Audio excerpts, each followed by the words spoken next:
Halo kawan, kembali lagi di sini di channel Anifns.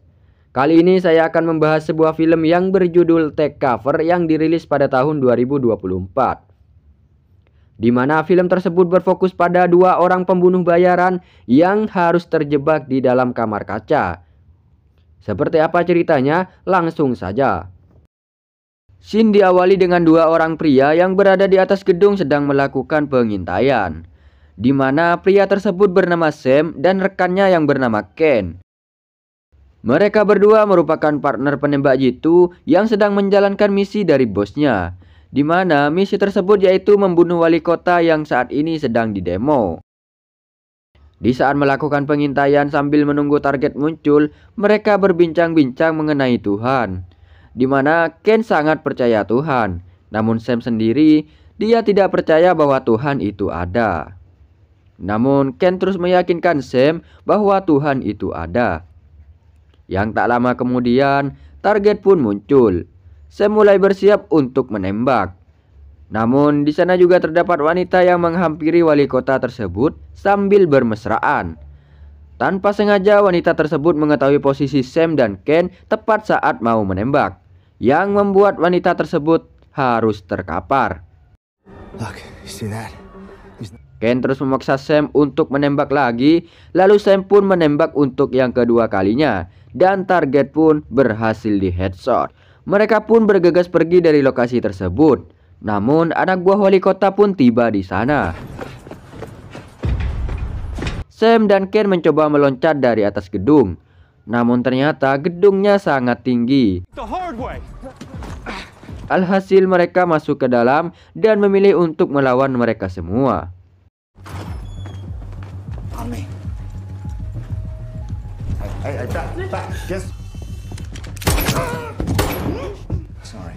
Sorry. Go. Polisi yang mengetahui kejadian tersebut langsung menuju ke TKP.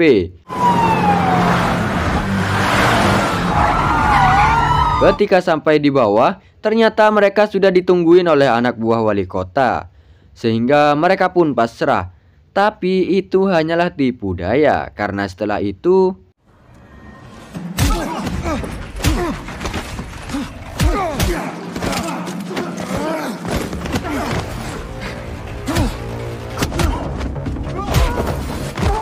mereka pun lanjut berlari dan menemukan truk pembuangan sampah. Alhasil mereka melompat dan berhasil lolos.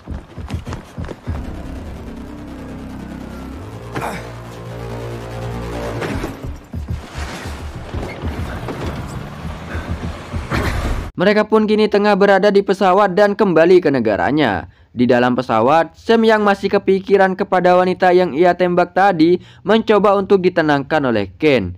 Yang tak lama bos mereka pun menelpon, yang bernama Tamara. Tamara menanyakan tugasnya dan keadaan mereka, seolah-olah Tamara sudah tahu semuanya. Lalu Tamara menawarkan Sam seorang psikolog, namun Sam menolaknya. I don't need a fucking shrink, Tam, okay? Attack you whenever he surface, okay?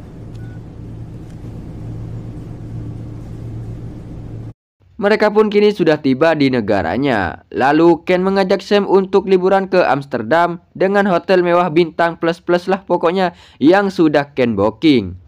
Namun Sam tidak berjanji akan datang, mereka pun berpisah.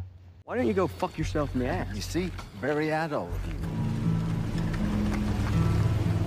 Singkat cerita, di tengah hutan kita diperlihatkan Sam yang sedang berolahraga dan melakukan aktivitas lainnya untuk menghilangkan stres.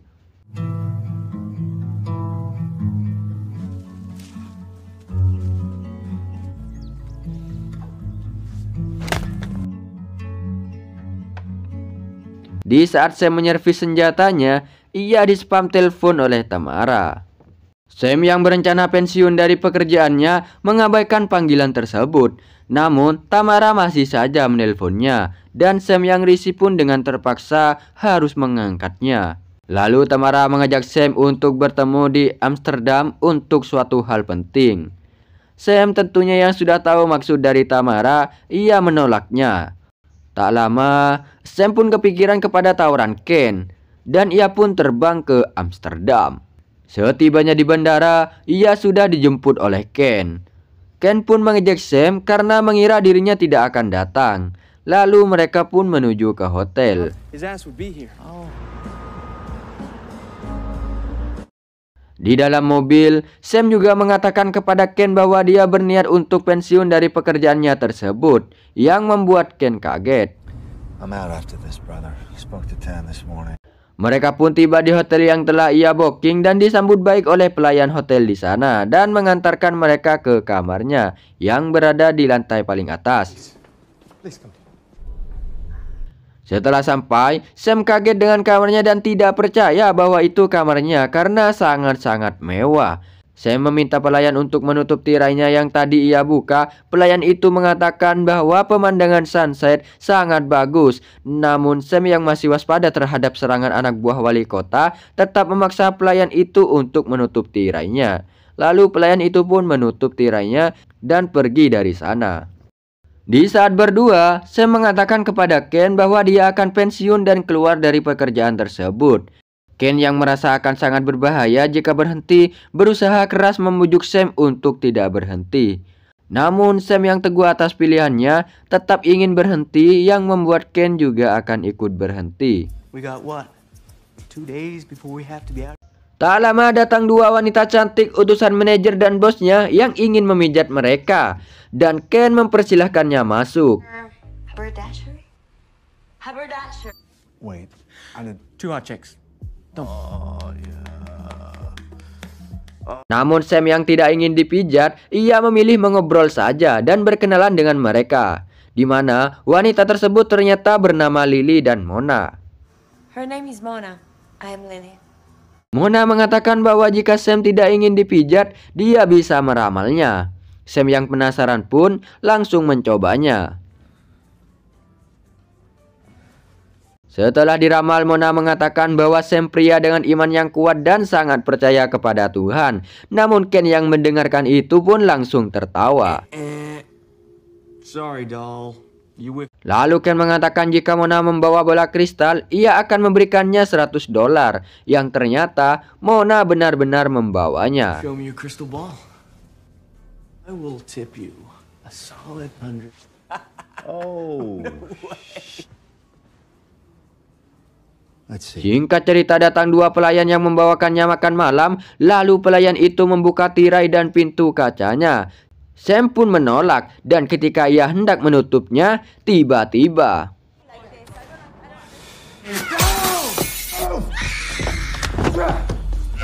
mereka tiba-tiba diserang oleh sniper di gedung sebelah.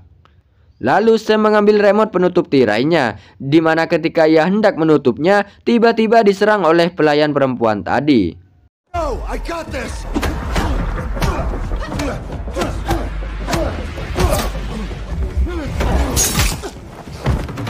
Setelah pelayan perempuan tersebut tumbang, tak lama pelayan laki-laki pun bergegas menyerangnya.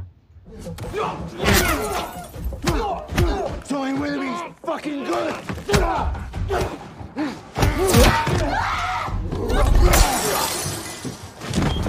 Setelah berhasil menyelesaikannya, lalu Sam menanyakan kepada Ken ada di mana senjatanya. Ken pun menjawab bahwa senjatanya disimpan di berangkas. Dirasa tidak dapat mengambil senjatanya, lalu mereka mencoba untuk mencari handphone. Namun handphone mereka juga ada di kamar. Untungnya, handphone Lily cukup dekat untuk diambil, dan Ken pun berusaha untuk mengambilnya. What? The purse. Can you get to it? 1. Go. Come on. Setelah berhasil mengambil handphone tersebut, Ken pun langsung menghubungi Tamara. Ken mengatakan kejadian yang telah mereka alami sekarang. Dan Ken mengatakan bahwa keadaan mereka yang masih hidup, namun dua orang pelayan yang sudah meninggal. Sam juga meminta kepada Tamara agar segera mengirim bantuan secepatnya. Lalu Ken pun menutup teleponnya. Have a fucking choice. You heard. Mona sempat menanyakan kepada Sam kenapa dia mengincarnya. Lalu Sam pun menjawab bahwa ia tidak tahu. Mona yang paham pun tidak percaya. Karena Mona berpikir jika Sam tidak menyakiti orang lain, maka orang lain pun tidak akan menyakitinya. Mona juga mengatakan bahwa ia memiliki putri yang masih kecil, sehingga ia tidak ingin mati di sana. Not gonna die here. I have a daughter. Yeah, you're gonna see her. Dan tiba-tiba pelayan tadi ternyata masih hidup yang langsung menyerang Sam. Lalu Ken pun berlari untuk menolong Sam yang sedang tercekik. Lalu membuat pelayan itu terlempar keluar.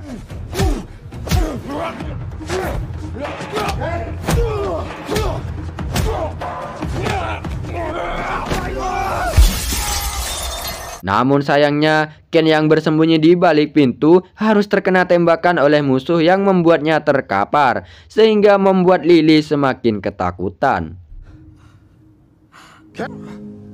Fuck! Fuck!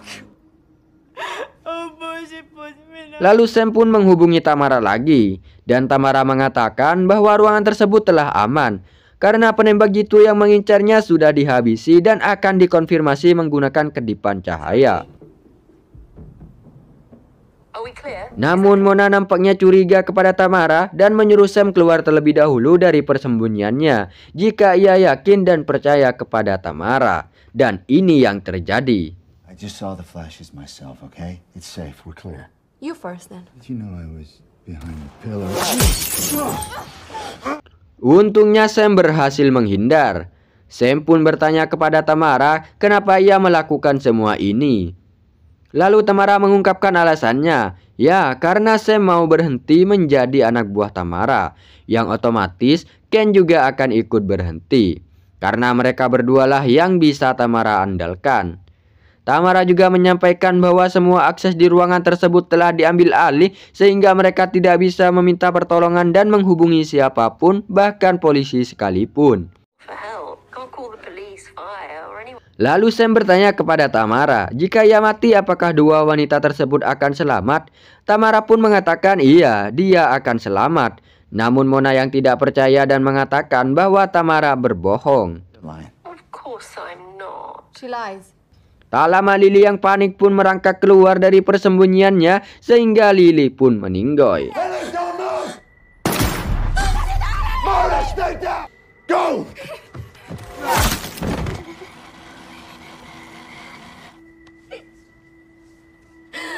Lalu Tamara mengatakan bahwa Sam tidak bisa menjangkau alatnya, tidak bisa pergi ke kamar, bahkan tidak bisa pergi ke lift, hingga Sam menyadari bahwa CCTV di ruangan tersebut telah diambil alih oleh Tamara. Lalu ia pun segera menghancurkan CCTV tersebut.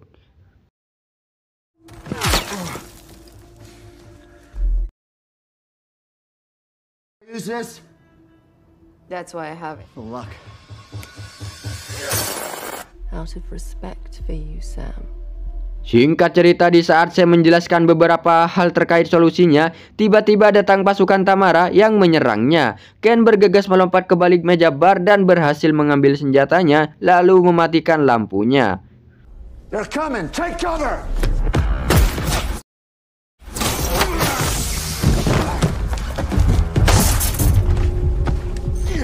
Dan di saat Sam terkepung, ini yang terjadi.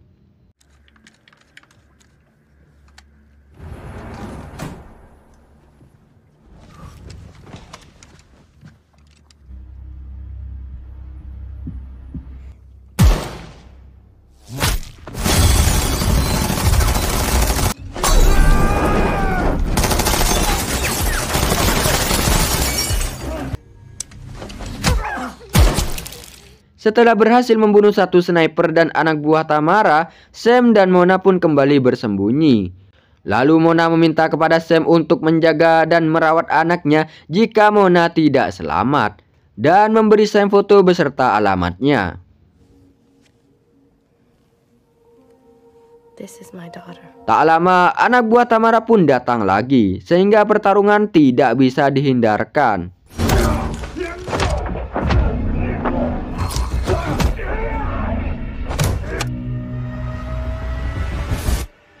Ketika ada satu pasukan yang masih hidup, Mona langsung menembaknya dengan senapan milik Sam. Namun sayangnya, Mona yang sedang berdiri pun harus modar. Dengan amarahnya, Sam langsung membidik sniper itu dan ini yang terjadi.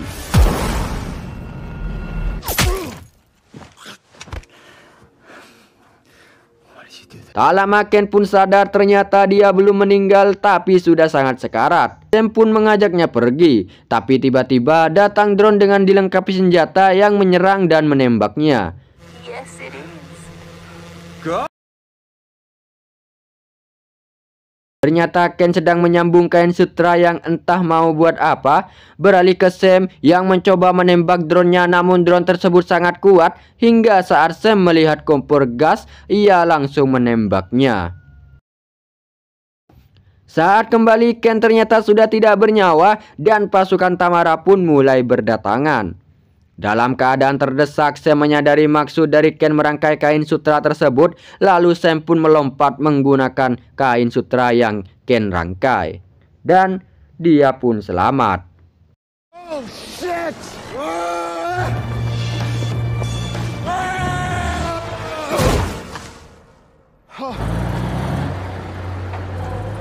Singkat cerita, Tamara kini yang telah berada di Dubai dan ternyata dia dihubungi oleh Sam yang sedang memantaunya. Sam mengatakan bahwa dirinya sudah tidak bekerja untuk siapa-siapa lagi dan sekarang akan melakukan balas dendam. Tamara pun bergegas pergi dari tempat duduknya sambil mengatakan bahwa Sam tidak akan menemukannya. Tepat di depan toilet ada anak kecil yang sedang bermain game. Dia memindahkan papan peringatan. Tamara pun masuk ke dalam toilet tersebut. Yang tak lama kemudian datang petugas kebersihan yang tentunya itu adalah Sam. Mendengar suara tembakan, penjaganya pun bergegas untuk masuk ke dalam. Namun tiba-tiba dan Sam pun keluar dari toilet itu lalu menggandeng anak tersebut, di mana dia adalah anaknya Mona yang sudah sah menjadi anak angkat Sam. Dan film pun tamat. Ending yang sesuai ekspektasi. Pesan yang dapat kita ambil dari film ini adalah jangan pernah menyakiti orang lain jika kalian tidak ingin disakiti. Jangan lupa subscribe, jangan lupa like. Yang sudah subscribe jangan lupa balik lagi di video selanjutnya.